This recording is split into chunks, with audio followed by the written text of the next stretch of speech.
విశాఖ ఉక్కు కర్మాగారం చరిత్రలో సువర్ణాక్షరాలతో నిలిచే విధంగా ఈ నెల 14న ఒకే రోజులో 21,012 టన్నుల హాట్ మెటల్ను కార్మికులు ఉత్పత్తి చేశారని సిఐటియు నేత అయోధ్యరాం కొనియాడారు.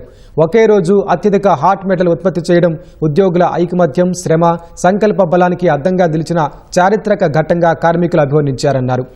విశాఖ ప్లాంట్ను కొత్త శిఖరాలకు తీసుకెళ్లాలన్న ధ్యేయంతో కార్మికులు శ్రమిస్తున్నారని తెలిపారు.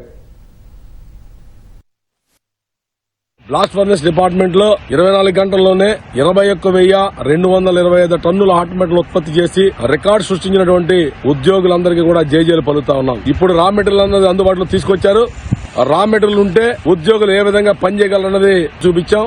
భవిష్యత్తులో నిరాటంకంగా రా మెటీరియల్ సరఫరా చేయాలని, తద్వారా రికార్డు ప్రొడక్షన్ తీయడం కోసం మేము సిద్ధంగా ఉన్నామని, ఈ నేపథ్యంలోనే యంత్రాలు కూడా 3.5 దశాబ్దాలు అయిపోయింది. వాటి రిపేర్ కూడా బడ్జెట్లు కేటాయించి రిపేర్లు చేయాలని చెప్పేసి గతంలో ప్రభుత్వం దగ్గర పెండింగ్ లో ఉన్నటువంటి అదనపు కోకోన్ బ్యాటరీ, టెండర్ మెషిన్, అదనపు రోలింగ్ మిల్లు, ఈ 3 కూడా వచ్చినట్టయితే ప్రతిరోజు 20,000 టన్నుల హాట్ మెటల్ తగ్గకుండా తీసి లాభాల్లో తీసుకెళ్లడమే కాదు, బ్రహ్మాండమైన క్వాలిటీ ఇవ్వడం, ప్రజలకి సరైన ధరకి మార్కెట్ లో స్టీల్ అమ్మటము, ఇవన్నీ చేసే సత్తా విశాఖపట్నం స్టీల్ ప్లాంట్ ఉంది.